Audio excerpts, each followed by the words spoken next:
है। जय भीम, जय बुद्धाय नमः। जय भीम। सबसे पहले तो हम लोग ये देखना चाहेंगे सर जी कि स्तूप जो होते हैं इसका मीनिंग्स होती है समाधि, और समाधि को पेक होता है किसी भी स्तूप के अंदर जाने के रास्ते रूप नहीं होते। टोटल स्तूप अपने आप 47 स्तूप है।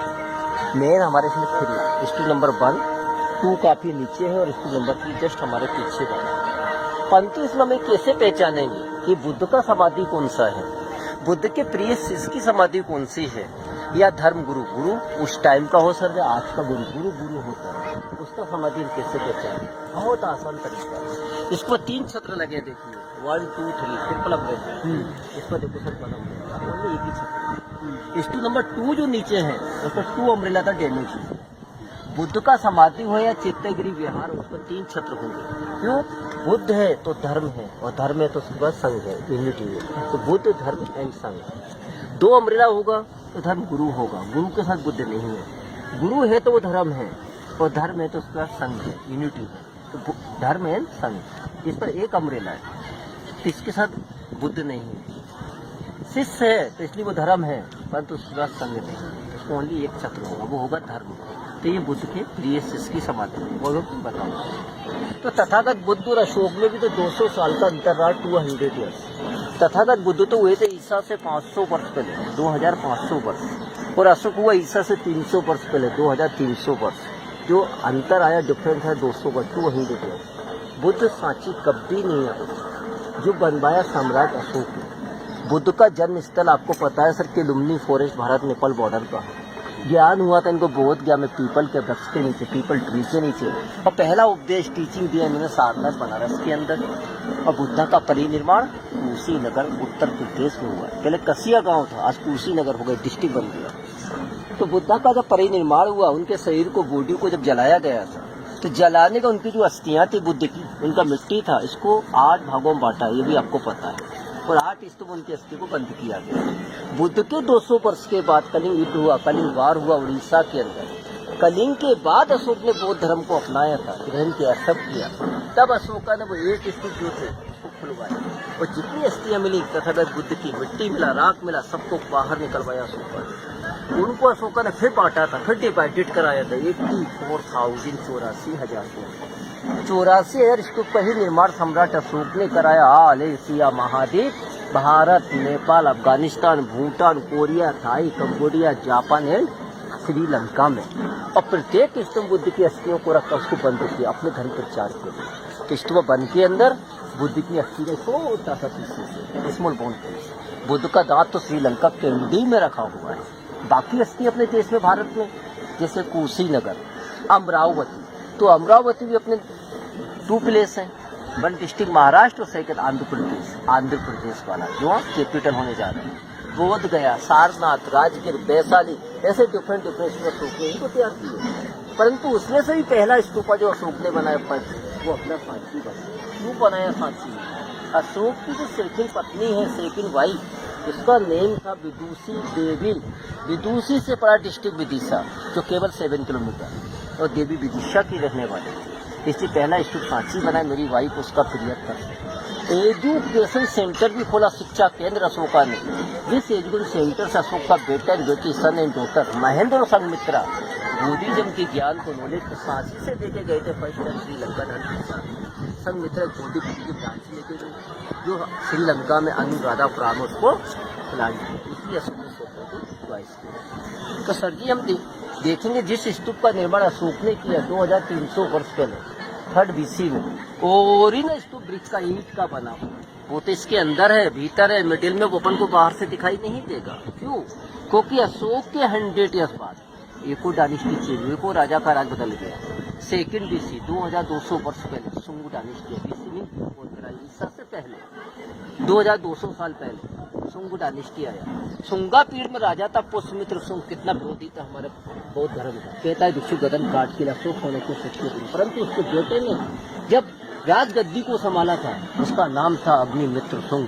वो सारे धर्म का सम्मान करता था। उसने ब्रिक के ऊपर से ईंट के ऊपर से, स्टोन से, पत्थर से इसको कवर्ड के ढाक दिया। क्यों किया उसने ऐसा?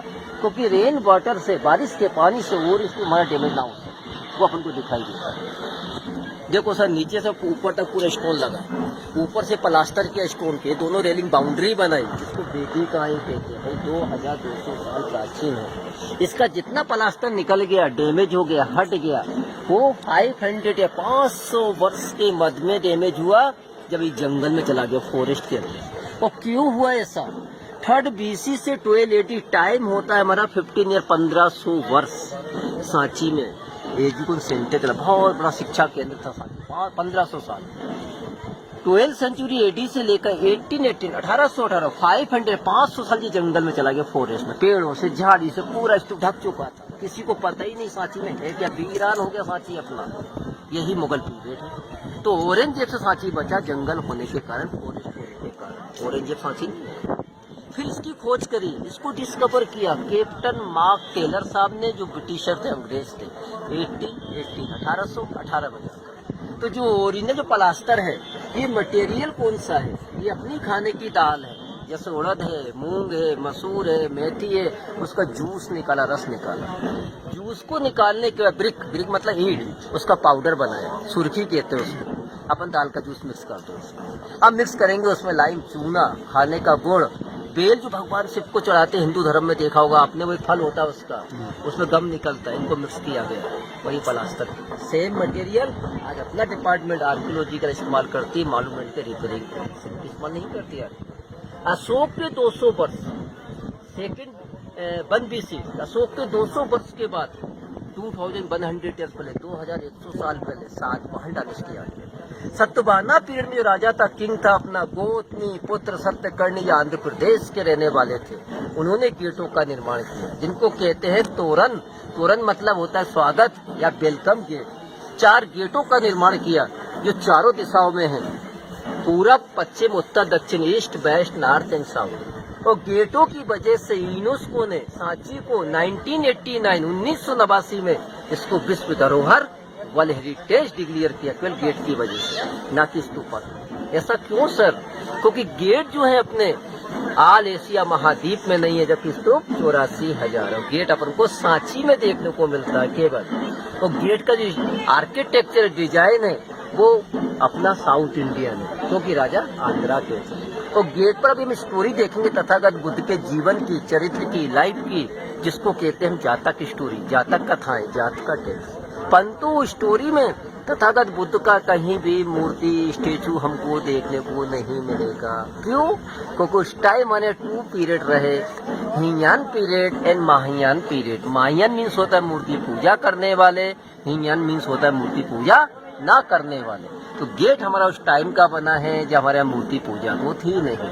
मूर्ति पूजा स्टार्ट हुई गुप्त काल से 180, लगभग 2000 साल से, और गेट हमारे 2100 साल प्राचीन है।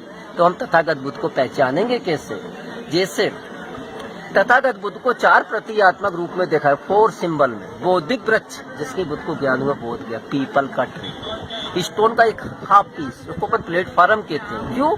बौद्धिक ट्री के नीचे स्टोन पर बैठकर बुद्ध जी ने तपस्या किया, प्रेयर किया।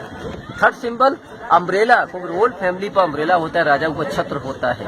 और लास्ट सिंबल आएगा छोटा सा, जिसके ऊपर डिजाइन बना है, इसमें स्तूप मतलब बुद्ध, क्योंकि इसके तथागत बुद्ध की अस्थि का छोटा सा पार्ट है। परंतु गेट को देखने से पहले स्तूप नंबर 3 को देखना है। मोबाइल निकलना, ये स्तूप नंबर 3 जो है, ये 2200 साल प्राचीन है। ये टूट गया, गिर गया, बिखर गया था। इसको दोबारा तैयार कराया, दोबारा रिस्टोर किया सर जॉन मार्शल ने। सर जॉन मार्शल अपने आर्कियोलॉजिकल सर्वे ऑफ इंडिया का फर्स्ट डायरेक्टर जनरल था। 1912 से 1920, 1912 से 1928 या 8 साल सांची स्टे किया। उन्होंने इसको दोबारा तैयार किया, रिस्टोर किया। परंतु इसका खुदाई किया था लॉर्ड कलिंगम ने 1851 में। उसको क्या मिला लॉर्ड कलिंगम के इसके अंदर से? एक कॉस्केट का चंदन की लकड़ी का छोटा सा बॉक्स मिला था, स्मॉल बॉक्स। उन्होंने जब बॉक्स को ओपन किया, खोला था लॉर्ड कलिंगम साहब ने, उसके अंदर से बुद्ध के 2 प्रिय शिष्य, 2 फेमस डिसाइपल, सारिपुत्र, मोद गलयाना का बॉडी के अस्थियां मिली थी। नाम को कैसे पहचाने गए? बॉक्स के ऊपर एक और स्टोन ऊपर से ढका हुआ था, कवर्ड था। उसके 2 पीस नीचे संग्रहालय में लास्ट हॉल में कांच के शोकेस में रखे। एक पीस पर लिखा लैंग्वेज थी हमारी पाली, भाषा थी पाली, और लिखने की लिपि होती थी ब्रह्मी। तो ब्रह्मी लिपि पाली भाषा में एक पीस पर लिखा है सारीपुत्र और सेकंड पर लिखा है मोहद्रा, नेम को पहचाने। उनको भी ले गया था ब्रिटिशर इंग्लैंड, परंतु 1952 first prime minister of India, पहले प्रधानमंत्री भारत के जवाहरलाल नेहरू ने उनको वापस करवाई इंग्लैंड से इंडिया भारत। और पहली बार नेहरू जी साथी आए थे, फर्स्ट टाइम 1952 को 30 नवंबर 1952, 30 नवंबर 1952 को बाहर जो अपना चैत्यगिरी विहार बना है, जहाँ फंक्शन चल रहा है श्रीलंका महाबोधि सोसाइटी का, उसका उद्घाटन किया, ओपनिंग का नेहरू जी ने। उसी दिन जो शिशु की अस्थियां वापस कराई इंग्लैंड से, वो चैत्यगिरी विहार को दान में दे दी। जिन अस्थियों को केवल एक दिन को ही निकाला जाता, डिस्प्ले किया जाता दर्शन के लिए, वो डे होता है, दिन होता है नवंबर महीने का लास्ट वीक का लास्ट संडे नवंबर को 1 डे के लिए अस्थियों को, बोन्स को 1 डे के लिए चैत्यगिरी विहार के अंदर तथागत बुद्ध का एक मूर्ति है, स्टेचू, उसके नीचे अंडरग्राउंड रूम है, उससे बोन्स को बाहर निकाले, बुद्ध के स्टेचू के सामने रखे प्रेयर। टूरिस्ट होता है लगभग 10,000 से लेके 60-70 हजार तक, कोई टिकट का चार्ज नहीं है। परंतु उसको नेक्स्ट ईयर से 2 दिन का किया, 2 डे कर दिया है, लास्ट शनिवार नवंबर और लास्ट संडे ऑफ नवंबर। क्यों? क्योंकि पब्लिक की भीड़ को देखते हुए उसको डिवाइडेड किया गया 2 दिन के लिए। तो आज है लास्ट संडे ऑफ नवंबर, तो आप फेस्टिवल का देख ही रहेंगे, फेस्टिवल हमारे यहाँ चल रहा है। चलिए सर अपन गेट पे चलिए, बेटा इस गेट पे होगा, देखो